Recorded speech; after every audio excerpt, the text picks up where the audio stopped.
नमस्कार, सुबह के 11 बज चुके हैं। आपके साथ मैं हुसैन रिजवी। नमस्कार, आपके साथ मैं दीपिका यादव। हम फिर हाजिर हैं धुआंधार खबरों का ताज़ा तरीन बुलेटिन लेकर। अगले 1 घंटे तक आपको सामने हर वो खबर होगी, जैसी होगी, जहां की होगी, आपको मिलेगी अभी अभी। दिल्ली, मुंबई, लखनऊ, पटना, चाहे हो कोई भी शहर, हर बड़ी खबर नॉन स्टॉप पहुंचाएंगे आप तक।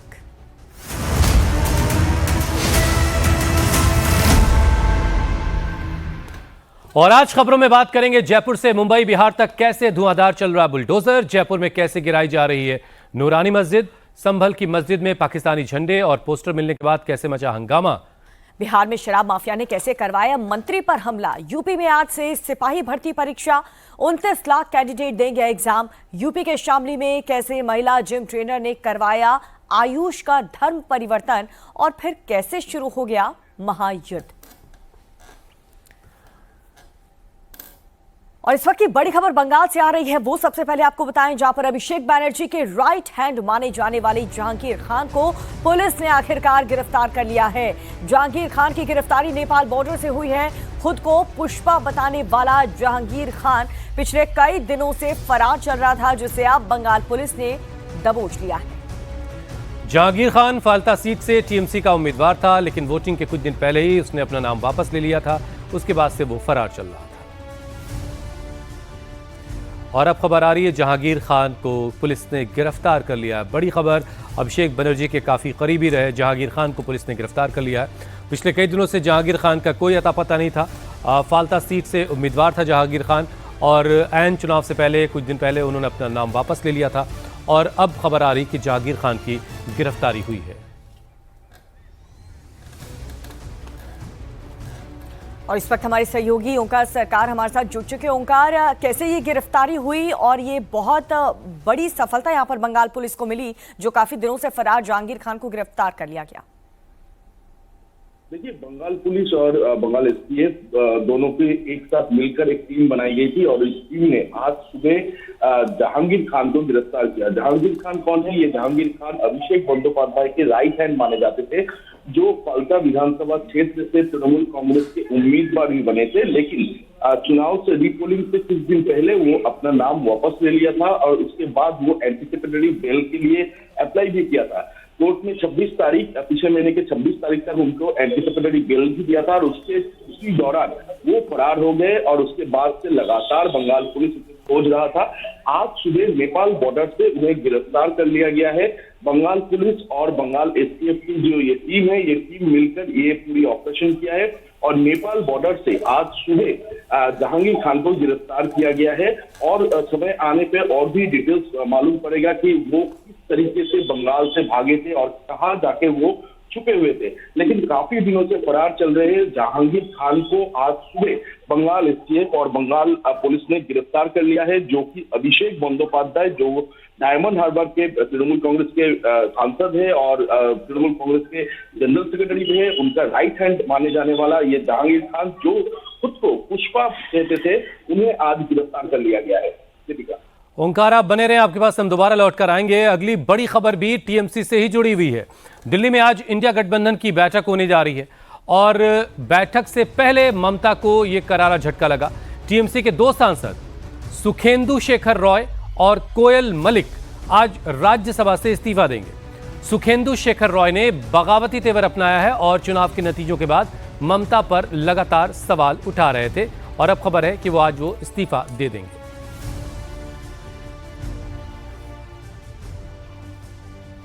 शोएब रजा इस पर और ज्यादा बातचीत के लिए हमारे साथ जुड़ रहे हैं। शोएब, आज इस्तीफा कब होना है ये, और क्या क्या वजह इसकी बताई जा रही हैं?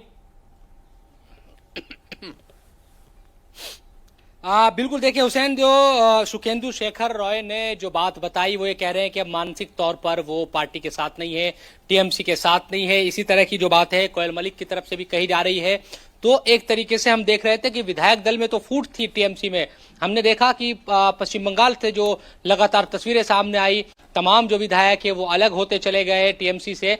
अब उसी तरह की चीजें संसदीय जितने भी सांसद हैं उन तमाम में भी नजर आ रही है। और इस वक्त मैं चूंकि दिल्ली में ये भी काकोली घोष के घर के बाहर हूं मैं, और यहां से भी खबरें हैं कि ये भी कहीं ना कहीं नाराज है पार्टी से। हालांकि ये लोकसभा की सांसद है तो जाहिर सी बात है कि अभी अगर इस्तीफा ये देती है तो या पार्टी को छोड़ती है तो इनकी सदस्यता चली जाएगी, तो इस्तीफा इनकी तरफ से तो नहीं होगा। लेकिन शुकेंदु जिस तरह से कह रहे हैं तो उम्मीद ये की जा रही है कि शायद आज उनकी तरफ से कोई फैसला ले लिया जाए। तो कुल मिलाकर हालांकि ममता बनर्जी और अभिषेक बनर्जी कल शाम ही दिल्ली पहुंचे हैं और वो इस उम्मीद में आए थे दिल्ली में कि इंडिया गठबंधन की बैठक है उसमें वो जाएंगे। शोएब, सिर्फ बात इस्तीफे तक है या पार्टी छोड़ने की भी बात हो रही है या कहीं और जाने की बात हो रही है या सिर्फ अभी इस्तीफे तक की बात है?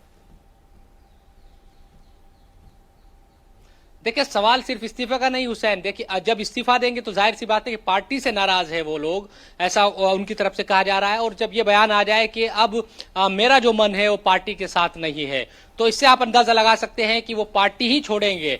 सिर्फ एक सांसद या विधायक के तौर पर हम ये देख रहे हैं कि अलग अलग नेता जा रहे हैं, लेकिन जो भी जा रहा है वो सीधे फिर पार्टी ही छोड़ने की बात कर रहा है। और हो सकता है जिस तरह से विधायकों में फूट नजर आई और बड़ी तादाद में जो विधायक थे वो दूसरी तरफ जाते नजर आए, इस तरह सांसदों में भी चीजें नजर आ सकती है। ये भी इस तरह के भी इम्कान है। तो देखना होगा कि बड़ा राजनीतिक घटनाक्रम पश्चिम बंगाल में एक तरीके से टीएमसी पूरी तरह से टूटती हुई दिखाई दे रही है।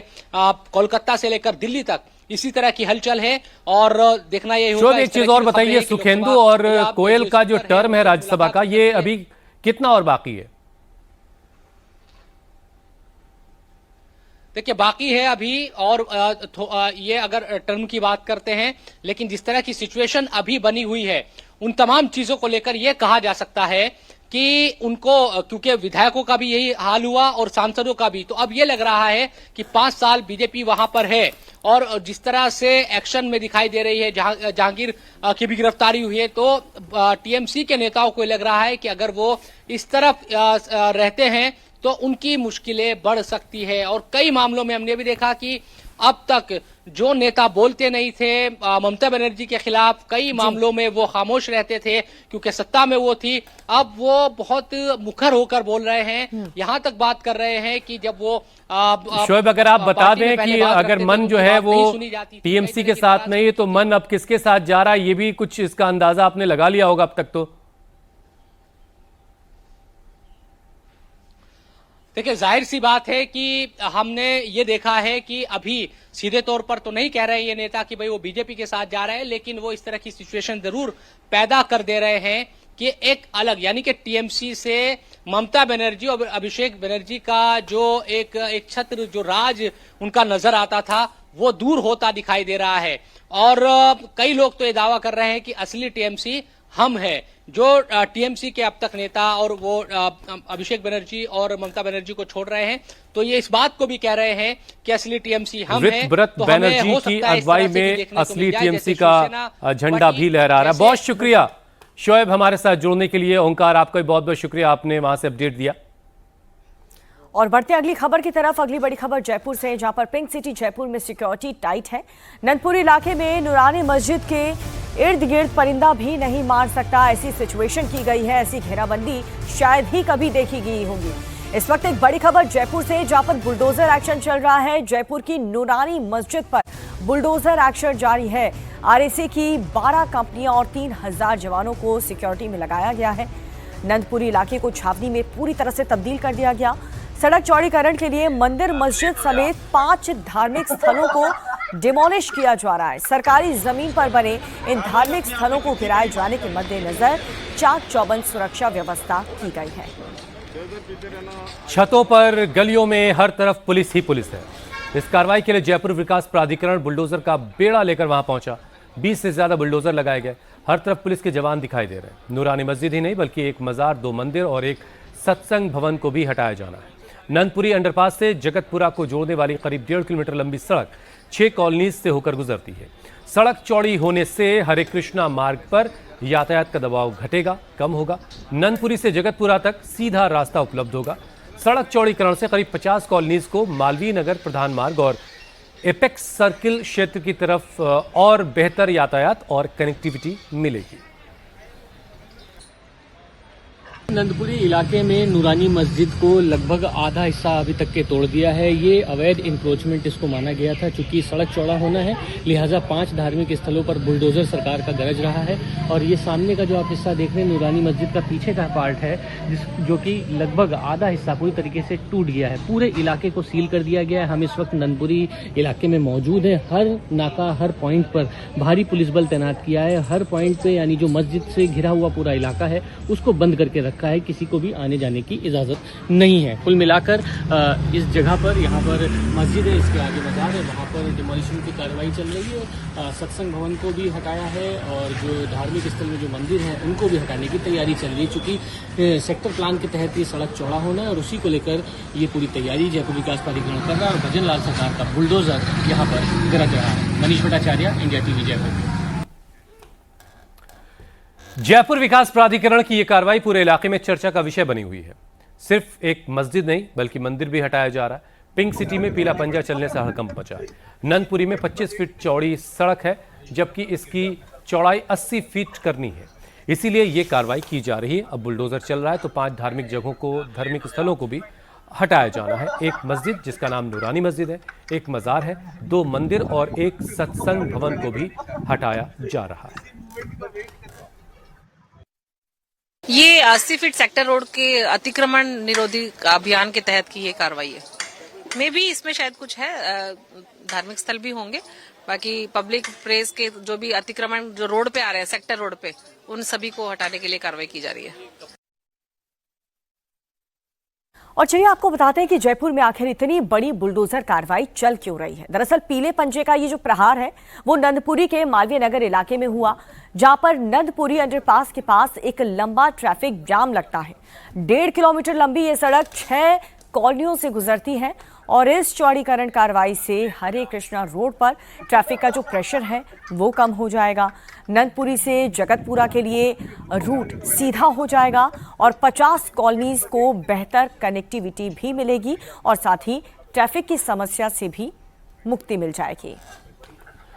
जयपुर में नूरानी मस्जिद के पर हो रहे एक्शन से जुड़ी इस वक्त की एक बड़ी खबर आपको बता दें। जयपुर में बुलडोजर एक्शन के मद्देनजर बड़ा फैसला लिया गया। इंटरनेट बंद रखने की मियाद को और बढ़ा दिया गया है। अब कल रात 12 बजे तक इंटरनेट बंद रहेगा।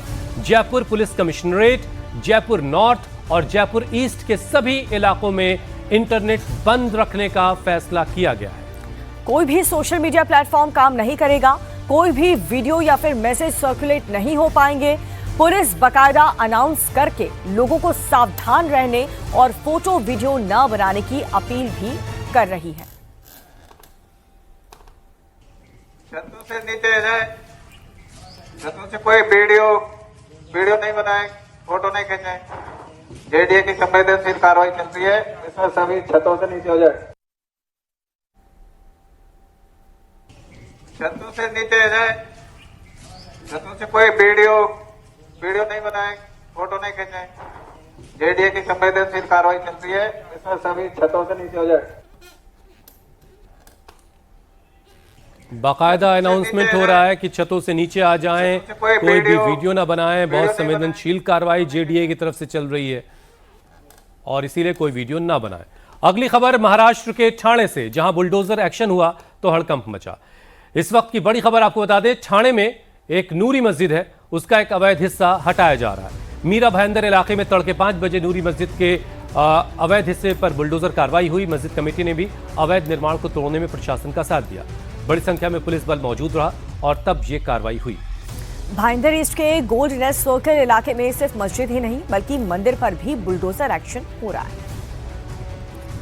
तो भारी पुलिस की मौजूदगी में ये सब कुछ हुआ। पहले इस पूरे मामले को लेकर के लोगों को अवगत कराया गया और उसके बाद देखिए जो अवैध तरीके से अतिक्रमण किया गया था उस पर पीला पंजा चला है।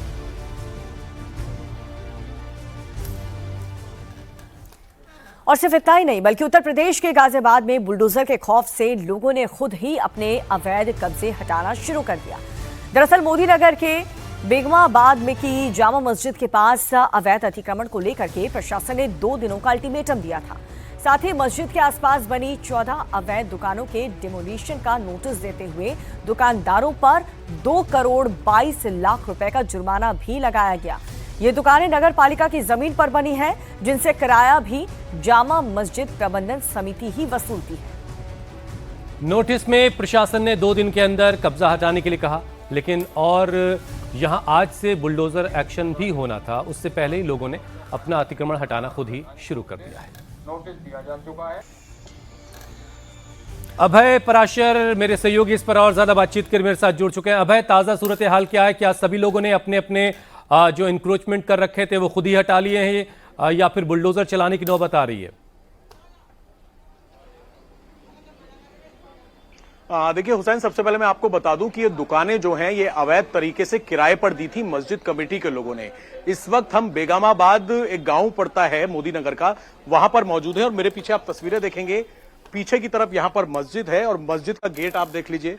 इस गेट से जुड़ी हुई ये जितनी दुकानें हैं, 14 दुकानें हैं जो कि सरकारी संपत्ति पर बनी हुई थी। साल 2000 से ये दुकानें जो है बनाई गई और मस्जिद कमेटी के लोगों ने इन दुकानों को किराए पर दे दिया। दुकानदारों से एक सिक्योरिटी मनी जमा कराई गई, किसी से 30,000, किसी से 35,000। और आगे की तरफ आप देखेंगे, अभी तक यहां पर मस्जिद कमेटी के लोगों ने ही मजदूरों को बुलाकर दुकानों को तोड़वाया है। जो बचा कुचा स्ट्रक्चर बचा हुआ है, इस पर बुलडोजर आ सकता है। इस मलबे को हटाने के लिए पुलिस फोर्स को यहां पर तैनात भी यहां पर किया गया है। असल में साल 2000 के अंदर इस मस्जिद ने, जो मस्जिद है, मस्जिद कमेटी के लोगों ने इन दुकानों को यहां पर सरकारी जमीन पर कब्जा करके बनवाया और बनाने के बाद दुकानों को किराए पर दे दिया। अलग अलग मुकदमे चल रहे हैं। ये जो हम बात कर रहे हैं, ये 700 स्क्वायर फीट का एरिया है जहां पर ये दुकानें बनाई गई थी।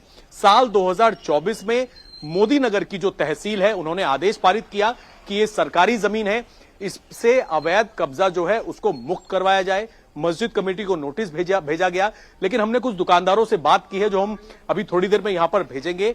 दुकानदारों का यह कहना है कि मस्जिद कमेटी ने कभी भी तहसील के आदेश को दुकानदारों से शेयर नहीं करा। उनसे किसी से 1900 रुपए, किसी से 1400 रुपए पर मंथ पर्ची देकर इन दुकानों का किराया जो है मस्जिद कमेटी लेती रही, लेकिन उनको यह नहीं बताया कि इन दुकानों को खाली करने का आदेश आ गया है। 2024 में यह ऑर्डर हो गया था। 4 दिन पहले पुलिस यहां पर पहुंची, एसडीएम यहां पर पहुंचे। उन्होंने दुकानदारों को कहा कि इन दुकानों को हटाने का आदेश है, इन दुकानों को जल्द यहां से हटाया जाएगा, आप अपना सामान यहां से निकाल लें। तब दुकानदारों को कहना है कि उनको पता लगा कि इन दुकानों को हटाने का आदेश आया है। दुकानदारों ने अपना सामान बाहर निकाल लिया। हम अंदर भी गए, इमाम यहां पर फिलहाल मौजूद नहीं है मस्जिद के। दुकानदारों का यह कहना है, हमने मजदूरों से भी बात की, मस्जिद कमेटी के लोगों ने ही मजदूरों को बुलाया जब उन्हें पता लग गया कि यहां पर बुलडोजर चलेगा। और न केवल बुलडोजर चलने की बात है, साल 2000 से लेकर 2026 यानी कि तकरीबन 26 साल में तकरीबन 2 करोड़ से ज्यादा जो रकम है उसका नुकसान सरकार को हुआ है। यानी कि अगर इन सरकारी संपत्ति को किराए पर दिया जाता तो कितना किराया एक शख्स से वसूला जाता, उस हिसाब से कैलकुलेशन करके आदेश की कॉपी में लिखा हुआ है कि लगभग 2 करोड़ से ज्यादा की रकम का नुकसान हुआ है। और ये नुकसान जो है उन्हीं को देना होगा जिन्होंने ये अवैध कब्जा किया था। अवैध जो कब्जे की जगह थी वो भी खाली होगी और एक फाइन के तौर पर 2 करोड़ से ज्यादा की रकम भी चुकानी होगी। बहुत बहुत शुक्रिया अभय हमारे साथ जुड़ने के लिए। बुलडोजर एक्शन देश के कई राज्यों में इस वक्त चल रहा है। बिहार में भी पीले पंजे का प्रहार लगातार जारी है, मगर सीतामढ़ी में तो ऐसी कार्रवाई हुई है जिसकी चर्चा पूरे बिहार में की जा रही है। बड़ी खबर सीतामढ़ी से, बिहार में मंत्री की कोठी पर बुलडोजर एक्शन हुआ है। समाज कल्याण मंत्री श्वेता गुप्ता के आवास पर अवैध निर्माण को हटा दिया गया। बुलडोजर एक्शन के दौरान मंत्री का घर भी इसकी जद में आ गया है। सरकारी जमीन पर कोठी की बाउंड्री बनी हुई थी जिसे बुलडोजर से ध्वस्त कर दिया गया। अब जैसे ये कार्रवाई शुरू हुई वैसे वहां लोगों का जमावड़ा लग गया। हर किसी को हैरानी थी कि आखिर मंत्री के बंगले पर बुलडोजर कैसे चल सकता है। प्रशासनिक अधिकारियों ने बताया कि सरकारी जमीन से अतिक्रमण हटाने के लिए कार्रवाई हो रही है, लेकिन ताज्जुब की बात यह है कि इस दौरान मंत्री के बंगले को भी बख्शा नहीं गया। बिहार के सीतामढ़ी में ये एक्शन हुआ जहां मंत्री के घर का अवैध हिस्सा हटा दिया गया। मंत्री का नाम श्वेता गुप्ता है, वो समाज कल्याण मंत्री हैं। उनके बंगले की बाउंड्री सरकारी जमीन पर थी। शिवहर से वो जेडीयू की विधायक है।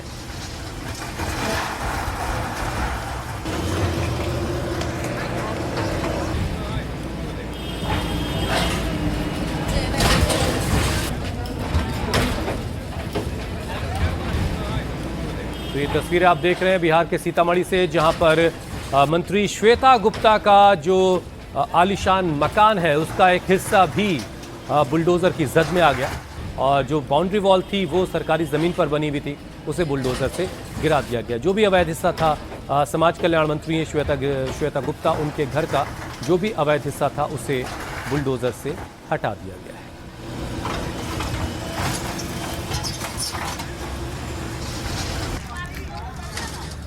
शिवहर से जेडीयू की विधायक हैं श्वेता गुप्ता। अब हर कोई इस कार्रवाई के बाद हैरान है कि आखिर भाई जो मंत्री हैं सरकार में, उनके घर पर कैसे बुलडोजर चल सकता है, लेकिन ये तस्वीरें बता रही हैं कि ये कार्रवाई हुई।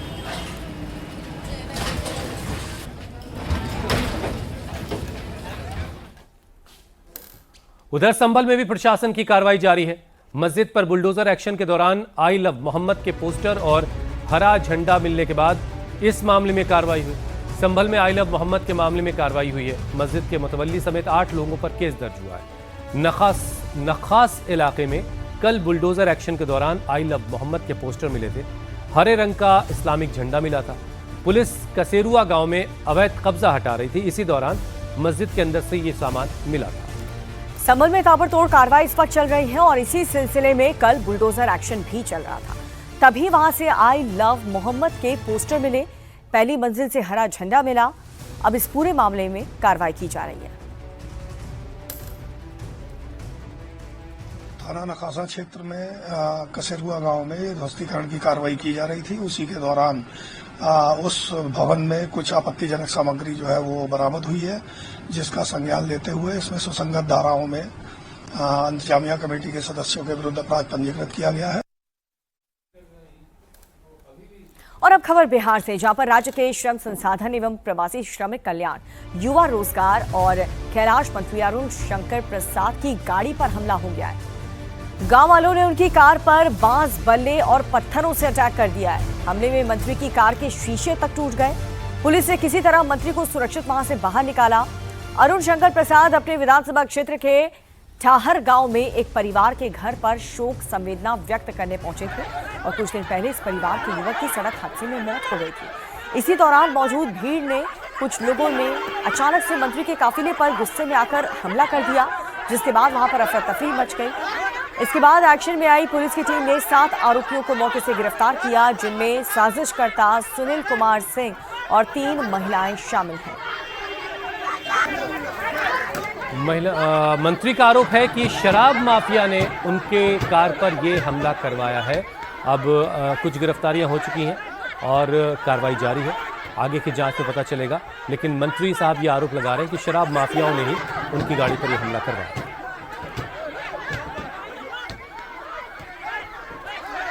मंत्री जी की गाड़ी पर लोगों ने हमला कर दिया।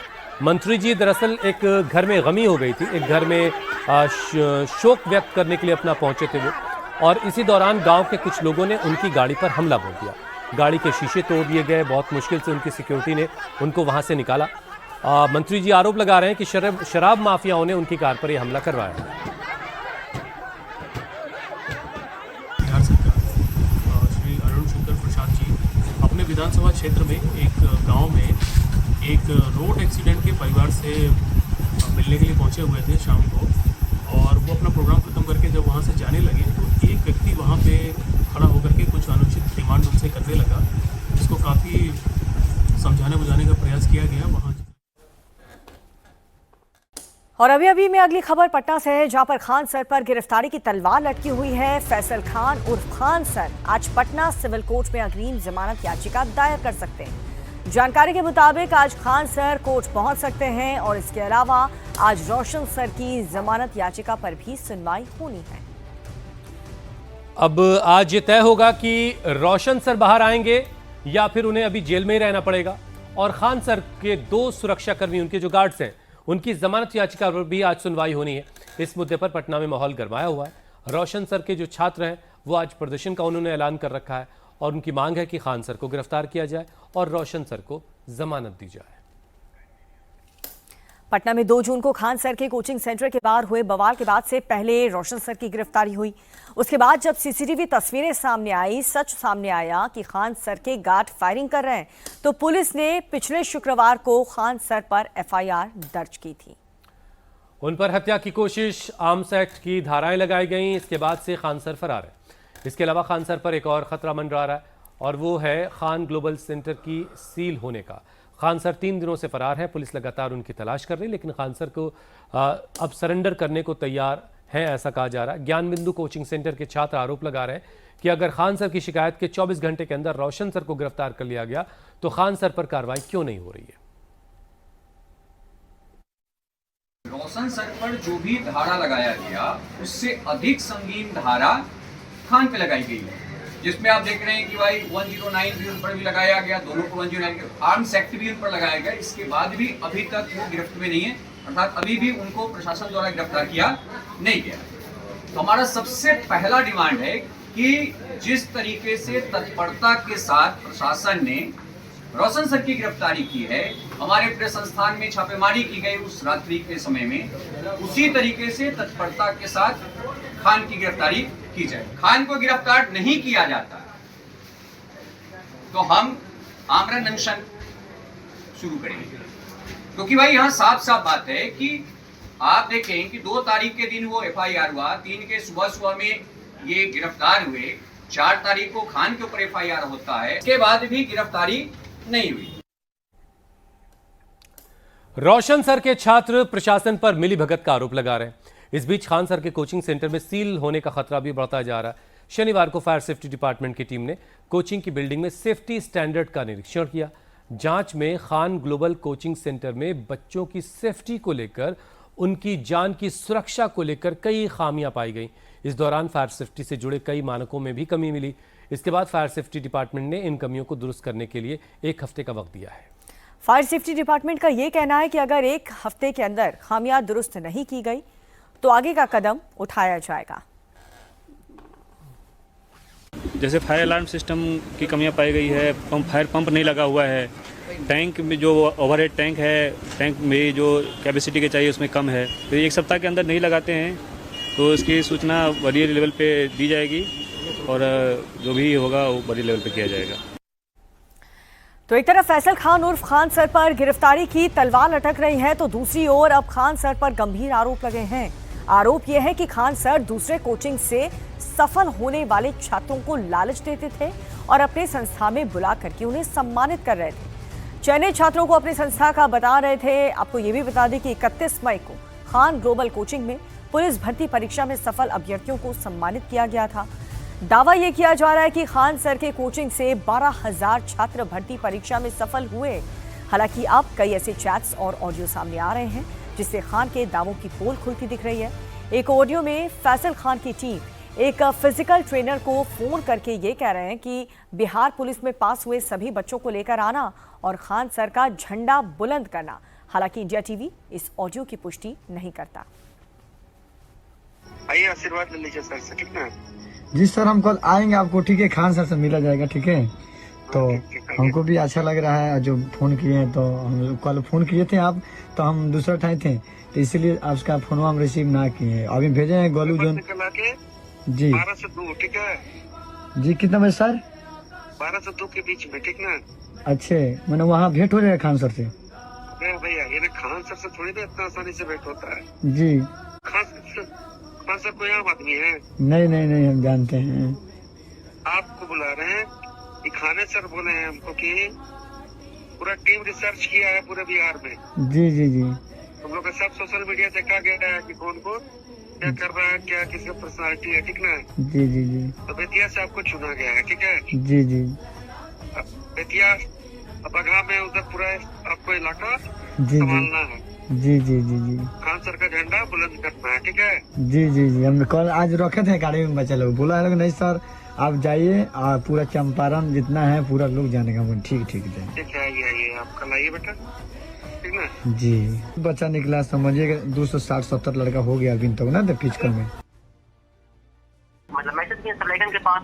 खान सर सबको मिलने के लिए बुलाए हैं पटना, लेकिन अपना ग्रुप में वो जोड़ देंगे। अच्छा। कि सबके नंबर देना जोड़ देंगे और उनमें मैसेज अपना जाते रहेगा। अच्छा। हम तो बोले नहीं हो कि सर कॉल किए हैं, मिलने चलना है सबको पटना। अच्छा। हम मतलब तो वही 3 दिन से हम कॉल बैक किए हैं व्हाट्सएप पे कि हाँ जो कॉल किए थे ये वो ग्रुप है उसमें ऐड कर देंगे, कहिया समारोह होगा वो उस दिन सबको आना है। ये ऐसा बात है। खान सर मतलब जितना फेसबुक है सबके नंबर लेके सब लोग कॉल कर रहे हैं, लोग 7 गो हैं। और इस खबर पर ज्यादा जानकारी के साथ नीतीश चंद्र हमारे साथ जुड़ चुके हैं पटना से। नीतीश, आखिर ये पूरा मामला क्या है? क्या वाकई में सक्सेसफुल स्टूडेंट्स का क्रेडिट लेते थे खान सर? जी हाँ, देखिए अब कई ऐसे मामले सामने आ रहे हैं। खुद जो ऐसे छात्र जो सफल हुए थे किसी दूसरे कोचिंग संस्थान से, वो बहुत ही छोटे छोटे कोचिंग संस्थान हैं, और इसके अलावा कई ऐसी एकेडमी है जो फिजिकल ट्रेनिंग देती है छात्रों को। उनसे जुड़े जो संचालक हैं, शिक्षक हैं, उनसे संपर्क किया गया था और उसके कई वीडियो और ऑडियो अब सामने आ रहे हैं। और उससे ये पता चल रहा है कि किस तरह से जो सम्मान समारोह आयोजित किया गया, जिसमें आंकड़े ये दिखाए जाते हैं कि 12,000 छात्र हमारे यहाँ से पुलिस बल में भर्ती हुए, सफल हुए, चयनित हुए। उसके पीछे की सच्चाई अब सामने आ रही है। और जाहिर है ये इस तरह के आरोप पहले भी कोचिंग संस्थानों पर लगते रहे और खान सर भी यही कर रहे थे। ये लेकिन सबकी दिलचस्पी ये है क्योंकि ऐसे कई मामले सामने आए हैं जिसमें कि खान सर कहाँ हैं। आपकी तो मुलाकात पहले वक्त में होती रही है, खान सर कहाँ हैं? क्या आज वो सरेंडर करने के मूड में हैं? क्या हो रहा है, जरा ये बताइए। देखिए, खान सर के बारे में अभी तक कोई जानकारी किसी को नहीं मिल पा रही है। अभी 2 दिन पहले उन्होंने अपने क्लास में बच्चों को बताया था, छात्रों को बताया था कि किस तरह से वो नौबत आई थी। एक तरह से अपना पक्ष उन्होंने छात्रों के सामने रखा था, लेकिन उसके बाद से वो लगातार गायब हैं। उनके बारे में कोई जानकारी किसी को नहीं मिल पा रही है। और उनकी जो जमानत याचिका है, जो अग्रिम जमानत याचिका है, उनके वकील ने दायर कर दी है कोर्ट में और कल उस पर सुनवाई होनी है। रही बात सरेंडर की, तो चूंकि अब अग्रिम जमानत के लिए वो फाइल कर रहे हैं, तो ऐसी स्थिति में सरेंडर का कोई मतलब नहीं बनता है। और चूंकि सरेंडर करेंगे तो उनको जेल जाना तय होगा, चूंकि जो धाराएं लगी हुई हैं वो गैर जमानतीय हैं। तो ऐसी स्थिति में सरेंडर करने पर उन्हें हर हाल में जेल जाना होगा और इसलिए उससे बचने के लिए उन्होंने अग्रिम जमानत याचिका का विकल्प चुना है। तो आज चूंकि याचिका दायर कर दी है उनके वकीलों ने, अब कल सुनवाई होगी, तब ये पता चलेगा कि उन्हें जमानत मिलती है या नहीं मिलती है। चलिए, आने वाला वक्त बताएगा कि खान सर कहाँ हैं और क्या हो रहा है उनके साथ, और अदालत से क्या उनको अग्रिम जमानत मिलेगी नहीं मिलेगी, इन सारे सवालों का जवाब मिलेगा आने वाले वक्त में। बहुत शुक्रिया नीतीश हमारे साथ जुड़ने के लिए। और अब खबर यूपी से, जहां पर कांस्टेबल भर्ती परीक्षा शुरू हो गई है। 3 दिन तक चलने वाली भर्ती परीक्षा का आज पहला दिन। कुल 32,679 पदों के लिए तकरीबन 29 लाख छात्रों ने आवेदन दिया है। यूपी के 75 जिलों में 1,183 केंद्र पर ये एग्जाम हो रहे हैं। 3 दिन तक चलने वाली परीक्षा के लिए हर दिन 2 पाली में एग्जाम है। इसके लिए सुरक्षा के कड़े इंतजाम किए गए। एग्जाम सेंटर के बाहर पुलिस तैनात की गई। तो एसटीएफ नकल माफियाओं पर नजर बनाए हुए हैं। यूपी के सीएम योगी आदित्यनाथ ने परीक्षा में भाग लेने वाले छात्रों को बड़ी राहत दी है। उन्होंने ऐलान किया है कि एडमिट कार्ड दिखाने पर छात्रों को यूपी रोडवेज की बसों में आधे कीमत पर टिकट मिल जाएगी।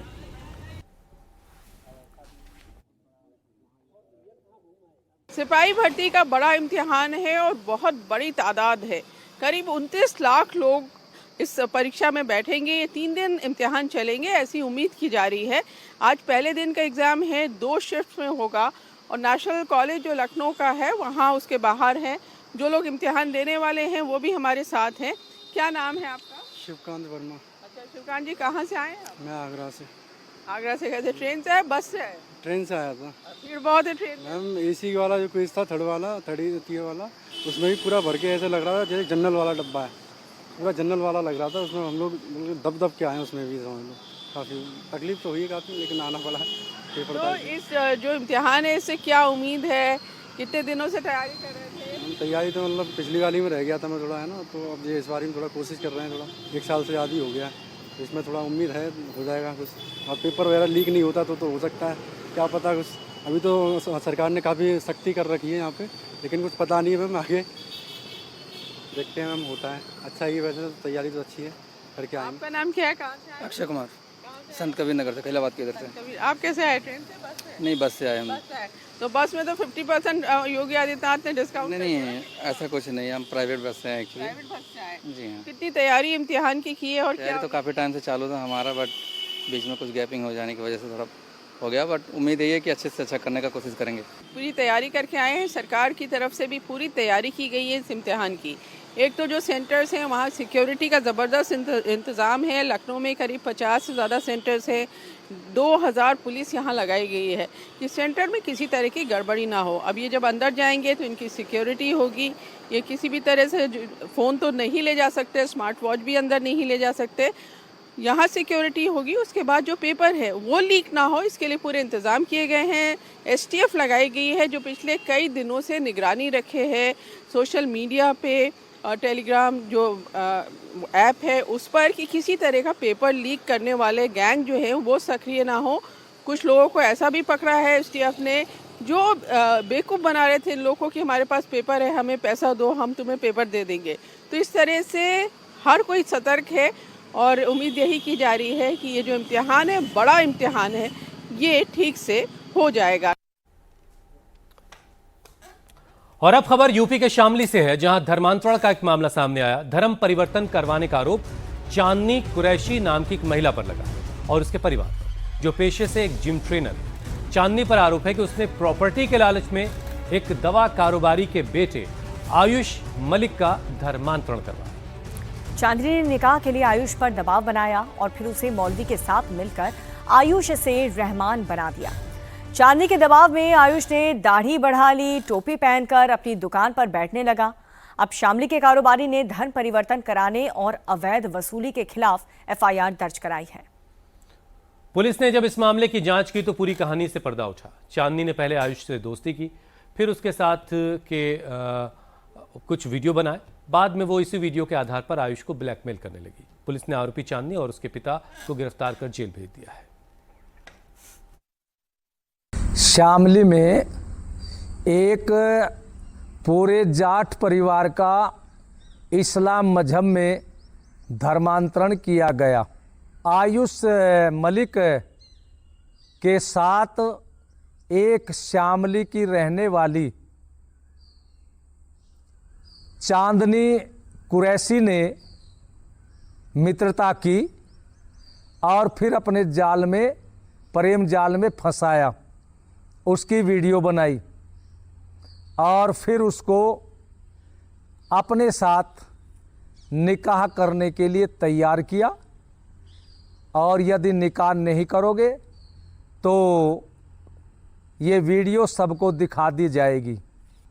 इस डर में इस्लाम मजहब स्वीकार करके उसने उस चांदनी कुरैशी के साथ में निकाह पढ़ लिया।